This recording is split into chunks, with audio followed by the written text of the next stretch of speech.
আবার স্বাগত। একুশে বিজনেস সঙ্গে আছি আব্দুর রহমান রণ। ইউরোপীয় ইউনিয়নে বাংলাদেশের তৈরি পোশাকের বাজার সংকুচিত হচ্ছে। বাংলাদেশ অ্যাপারেল ভয়েসের সংকলিত ইউরোস্ট্যাটের সর্বশেষ তথ্য অনুযায়ী 2026 সালের জানুয়ারি থেকে মে মাসের মধ্যে ইইউ এর মোট পোশাক আমদানি আগের বছরের একই সময়ের তুলনায় 9.96% কমে 33.84 বিলিয়ন ইউরোতে দাঁড়িয়েছে। আগের বছরের একই সময়ে এই আমদানির পরিমাণ ছিল 37.58 বিলিয়ন ইউরো। তবে বাংলাদেশ থেকে তাদের আমদানি কমেছে আরও বেশি।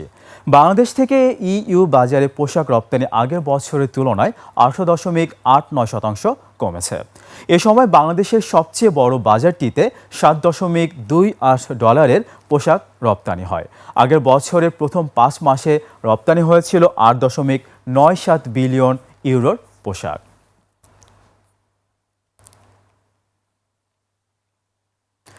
পাঁচ ব্যাংক একীভূত করে গঠিত সম্মিলিত ইসলামী ব্যাংকে বাংলাদেশ ব্যাংকের নিয়োগ করা প্রশাসকরা থাকবেন কিনা সে বিষয়ে সিদ্ধান্ত হতে পারে আজ সোমবার। রোববার কেন্দ্রীয় ব্যাংকে এ সংক্রান্ত বৈঠকে দুই রকম মত এসেছে। এ অবস্থায় আজ সোমবার সন্ধ্যা 6:30টায় গভর্নর মোস্তাকুর রহমান ব্যাংকটির পরিচালনা পর্ষদের সঙ্গে বৈঠকে বসবেন। জানা গেছে, রোববার বাংলাদেশ ব্যাংকের সাথে পাঁচ ব্যাংকে নিয়োগ করা প্রশাসক এবং পরে সম্মিলিত ব্যাংকের চেয়ারম্যান ও এমডি সাথে বৈঠক হয়। প্রশাসকদের কাছে নিজ ব্যাংকের খেলাফি ঋণ আদায়ে অগ্রগতি, পরিকল্পনা সহ বিভিন্ন বিষয়ে জানতে চাওয়া হয়। এরপর এমডি চেয়ারম্যানের কাছে জানতে চাওয়া হয় প্রশাসক তুলে আনলে তারা ব্যাংক চালাতে পারবেন কিনা। এতে তারা হ্যাঁ সূচক জবাব দেন। তবে কর্মকর্তাদের একটি অংশ চান প্রশাসকরা আরও কিছু দিন বহাল থেকে ব্যাংকগুলোকে একটি পর্যায়ে নিয়ে আসবেন। এরকম মতামতের পর আজ পরিচালনা পর্ষদের সাথে বৈঠক করার সিদ্ধান্ত নিয়েছেন গভর্নর।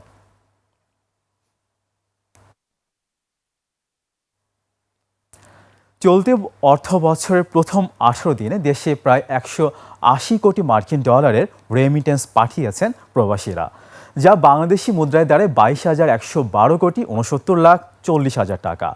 বাংলাদেশ ব্যাংকের তথ্য বলছে, চলতি মাসে প্রথম 18 দিনে দেশে মোট 179 কোটি 80 লাখ মার্কিন ডলার রেমিটেন্স এসেছে।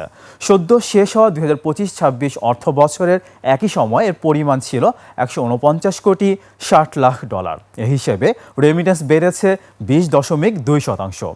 এর মধ্যে শুধু 16 থেকে 18 জুলাই এই 3 দিনে দেশে এসেছে 16 কোটি 10 লাখ মার্কিন ডলারের রেমিটেন্স। এদিকে রেমিটেন্সে ভর করে স্থিতিশীল রয়েছে বৈদেশিক মুদ্রার রিজার্ভ। গ্রস রিজার্ভ এখন 36.66 বিলিয়ন মার্কিন ডলারে। আর বিপিএম 6 অনুযায়ী রিজার্ভ এখন 31.96 মার্কিন ডলার। আবারও হু হু করে বাড়ছে জ্বালানি তেলের দাম। ইরান যুক্তরাষ্ট্রের মধ্যে যুদ্ধবিরতি অকার্যকর হয়ে পড়ায় মধ্যপ্রাচ্য জুড়ে চরম উত্তেজনা বিরাজ করছে। দুই পক্ষের মধ্যে হামলা পাল্টা হামলায় তেল সমৃদ্ধ গোটা মধ্যপ্রাচ্য এখন চরম অস্থির। এমন পরিস্থিতিতে আন্তর্জাতিক বাজারে বাড়ছে জ্বালানি তেলের দাম। ব্রেন্ট ক্রুডের প্রতি ব্যারেলের দাম 90 মার্কিন ডলার ছাড়িয়েছে। 2 সপ্তাহ আগেও প্রতি ব্যারেল ব্রেন্ট ক্রুডের দাম ছিল 71 মার্কিন ডলার। এই হিসেবে গেল কয়েকদিনেই তেলের দাম বেড়েছে প্রায় 25%। 2 দিন ছুটির পর আজ লেনদেন শুরুর পর লেনদেন দাম বাড়তে থাকে।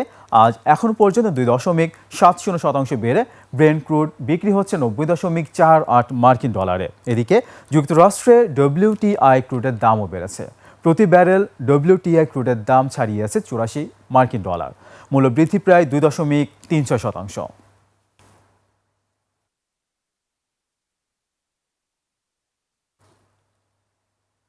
এবার এশিয়ার প্রধান শেয়ার বাজারের খবরাখবর। সূচকের মিশ্র মতো দেখা যাচ্ছে এশিয়ার বেশিরভাগ পুঁজিবাজারে। জাপানের শেয়ার বাজার নিক্কি সূচক 2,694 পয়েন্ট কমে দাঁড়িয়েছে 64,141 পয়েন্টে বেড়েছে। হংকংয়ের শেয়ার বাজার হ্যাংসেংয়ের সূচক 446 পয়েন্ট বেড়ে অবস্থান করছে 25,008 পয়েন্টে। কমেছে সিঙ্গাপুরের STI সূচক, এটি 16 পয়েন্ট কমে অবস্থান করছে 5,493 পয়েন্টে।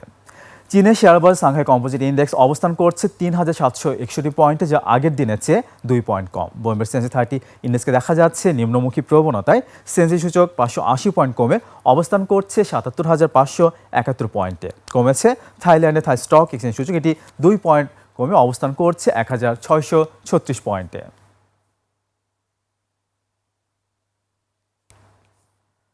দর্শক, নিচ্ছে একটা ছোট্ট বিরতির পর ব্যবসা বাণিজ্য ও চট্টগ্রাম বন্দর পরিস্থিতি নিয়ে আমরা কথা বলবো Chittagong chamber of commerce and ইন্ডাস্ট্রিজের সাবেক পরিচালক মাহফুজুল হক শাহের সঙ্গে। ততক্ষণ আমাদের সঙ্গে থাকুন।